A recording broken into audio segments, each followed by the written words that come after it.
Radar for its more typical use for rain in the New Cuyama area. We'll get on that in a second, but I just want to show you the contrast. This is Cayucas live right now from our webcam there, KSBY.com. You'll find out more on the severe weather. We have stories up and also on the surf forecast as well at KSBY.com. This is live Doppler radar. You can see the sweeps pushing across the storm system, which has lingered in the Cuyama area, and that is part of the problem. The storm has formed and barely moved, so where it's putting down rain, it's putting down a lot of rain, and it's huge. It's still nearly 40,000 feet in height, and you can see some of that activity has extended back into the 166. In terms of the concerns with the storm system, one of them being hail. At one point we had 1-inch size hail. Currently it's showing about 0.3 of an inch in terms of the size of hail with the storm. Fortunately, it's not on top of Cuyama. It's up in the hills a little bit. Doppler indicated rainfall potentially up to 2.5 inches. Of course, that rain falls and then it moves. And if it were to move out onto some of the roads around Cuyama and the Cuyama Valley, it could be a concern. So we're still following that part of the story.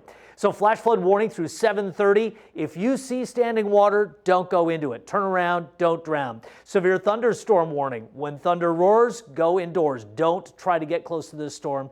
Lightning is a concern as well. That warning into 5:45. There's still a larger flash flood watch for other potential activity across the area, including the Ventura County mountains as well. Coming out, you can see here at the coastline, though, we have that very benign low cloud deck, and the forecast is actually very, very quiet there. There's more storms up in the Sierra as well. So what's going on? We actually have high pressure east and west, but again, this is conditionally unstable. When the heat calms down, we're going to see all of these thunderstorms flatten out. And it shouldn't be a concern going forward. We're going to get more onshore flow Thursday and Friday. And again, when you require the heat to get these things going, taking away the heat definitely helps quiet things down. Paso Robles, 87 degrees. Elsewhere, temperatures in the 60s and low 70s. And yes, we're still following that string of traffic from that rollover.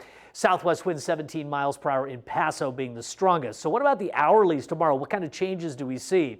Significant cooling already. It's not cold. It's still pretty warm, but it won't be making a run at 100 degrees in Paso tomorrow. We're looking at upper 80s to about 90 degrees. San Luis Obispo, lower 70s. You can see the winds out of the northwest in the afternoon. And what cloud cover we see overnight and early is going to get wiped out by this breeze, I think, in the afternoon. We're not the only folks with big thunderstorms. Texas, down here, Houston, into New Orleans, a concern.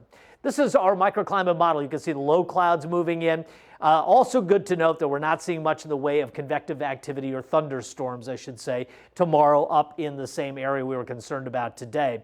Friday, perhaps a little bit of cloud cover for the Channel, Santa Barbara, and parts of the South Coast, but we're going to see a lot less of it. Again, much cooler conditions, but warmer air does return quickly. That's the mechanism for cooler air, but a big ridge builds up. We could see temperatures back into the 90s as early as this weekend. In places like San Luis Obispo and the beaches, you're looking at beach temperatures in the 70s, mid-70s over the weekend. San Luis Obispo temperatures could warm to nearly 90 by Sunday. So again, it's a roller coaster. But low 70s tomorrow for much of the coast. The deeper interior valleys cooling down closer to 90 degrees, mid-60s to about 70 of the 5 cities. North Coast mid-60s, and again mid-80s in North County. Extended forecast again makes that weekend jump. Timing finally pretty good for weekend weather that is warmer for some, maybe too warm inland, but not bad for the beaches and the coastal valleys. A lot to talk about there, much more online. Richard, back to you. All right, Dave.